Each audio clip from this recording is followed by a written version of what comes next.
Bonjour et bienvenue, un prof de physique qui parle de science-fiction, cela peut surprendre. Eh bien non, il est possible d'aimer les sciences mais de rêver face à de la science-fiction, même s'il y a souvent des erreurs. Pour commencer cette série de science versus fiction, et parce que je suis un mec qui a pas peur de s'attaquer à du lourd, je m'attaque à la référence en matière de space opéra, Star Wars. Star Wars c'est une série de 7 films, bientôt 8, 2 séries animées, des tonnes de produits dérivés, des livres, des BD, des jeux vidéo. Ça a commencé en 1977 avec ce qui est devenu l'épisode 4, Un Nouvel Espoir. Puis en 1980 avec l'épisode 5, L'Empire contre-attaque, 1983, Le Retour du Jedi, puis ensuite, après une longue pause, en 1999, l'épisode 1 sort nommé La Menace Fantôme.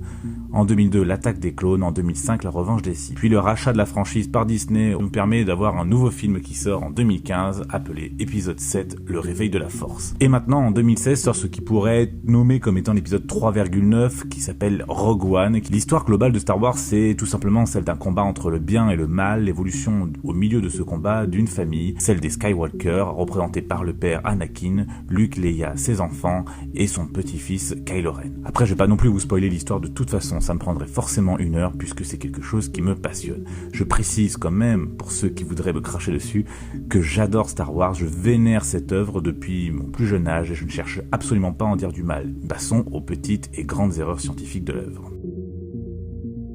Le sabre laser, arme symbolique des Jedi et des Sith, a un comportement physique relativement bizarre. En anglais, d'abord, ça s'appelle un lightsaber, ce qui pourrait se traduire par un sabre de lumière, ce qui est d'ailleurs plus proche de la vérité. Quoi qu'il en soit, ces sabres laser ont des densités très variables.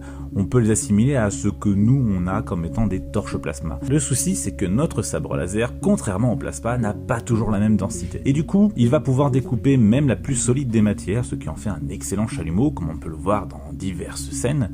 Mais face à des tirs de blaster qui sont des plasmas en mouvement, deviennent tout à coup solides et peuvent renvoyer ces choses-là. De la même manière, lors d'un combat de sabre laser, les sabres laser peuvent s'entrechoquer, devenant eux-mêmes solides tout à coup. Alors, un coup rigide, un coup capable de traverser la matière, les sabres laser défient beaucoup de lois de la physique. Autre problème, le son dans l'espace. Évidemment, dans Star Wars, il y a des scènes dans l'espace. Et il y en a beaucoup. Sauf que ça...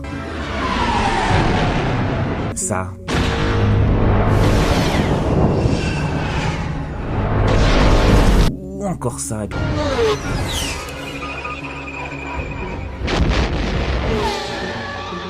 Bien ça, c'est pas possible. En fait, dans l'espace, le son ne passe pas.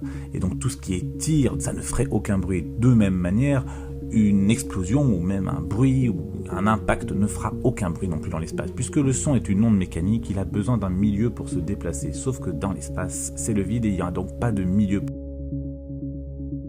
Autre problème dans l'espace, la fumée et les explosions dans l'espace. Alors lors des batailles spatiales, certains vaisseaux vont être touchés, vont se mettre à fumer. Et donc du coup, il va y avoir des flammes ou des étincelles. Sauf que, eh bien, il n'y a pas de fumée sans feu. Et ça, c'est une expression, mais c'est aussi une réalité. Il n'y a pas de feu sans comburant. Et le comburant pour une combustion, c'est généralement le dioxygène. Et le dioxygène est présent dans l'air. Et de toute façon, comme il n'y a pas d'air dans l'espace, ni d'autres comburants, il n'y a donc aucune possibilité qu'un feu puisse se déclencher. Alors les vaisseaux, plutôt que d'exploser avec des flammes, le feraient simplement sans explosion, avec toute cette lumière. L'exception, ça va être celle des gros vaisseaux spatiaux, qui ont assez de volume intérieur avec de l'air pour que les êtres vivants puissent y vivre.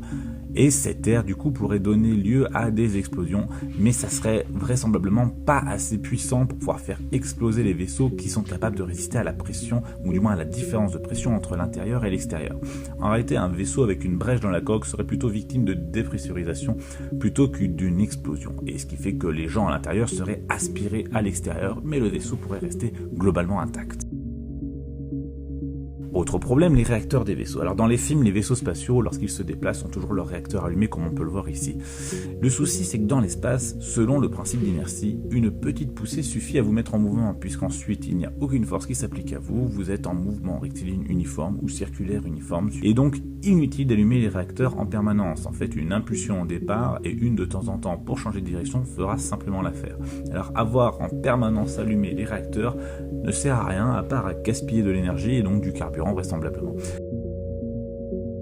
Dernier gros souci, dans Star Wars, toutes les planètes ont des gravités identiques. Et le problème, c'est que dans Star Wars, on visite énormément de planètes. On visite Naboo, Coruscant, Tatooine, Kamino, Geonosis, Utapao, Mustafar, Kashyyyk, Alderaan, Yavin 4, Hoth, Dagobah, Bespin, ou même encore Endor dans l'épisode 6, sans parler de la base Starkiller dans l'épisode 7, ou Jakku dans l'épisode 7 lui aussi. Et bien sur chacune de ces planètes, qui sont toutes très différentes, la gravité est toujours la même. Les personnages font toujours le même poids, ce qui est hautement improbable. Normalement, il devrait avoir des planètes où ils se sentiraient plus lourds ou des planètes où ils se sentiraient plus légers.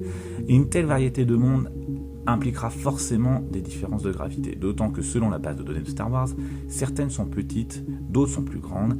Lorsque la planète est plus petite, il est probable que la gravité soit plus faible, et lorsqu'elles sont plus grandes, il est probable que la gravité soit plus grande. On y verra alors les voyageurs soit se sentir très lourds, comme si on allait sur Jupiter où notre poids est plus du double, ou bien se sentir très léger et faire de grands sauts comme nous le ferions sur la Lune ou Mars. Bien sûr, il n'y a pas que des erreurs dans Star Wars et je compte bien faire une suite à cette vidéo démontrant ce qui est bien pensé au niveau physique. J'espère que cette vidéo vous a plu. Si c'est le cas, je vous invite à la partager, à mettre des pouces bleus, c'est toujours encourageant. Vous pouvez vous abonner à la chaîne en cliquant à l'endroit où il s'écrit qu'il faut s'abonner. Je vous laisse choisir le prochain épisode de Science versus Fiction dans les commentaires en m'indiquant lequel vous préférez entre ces deux œuvres possibles.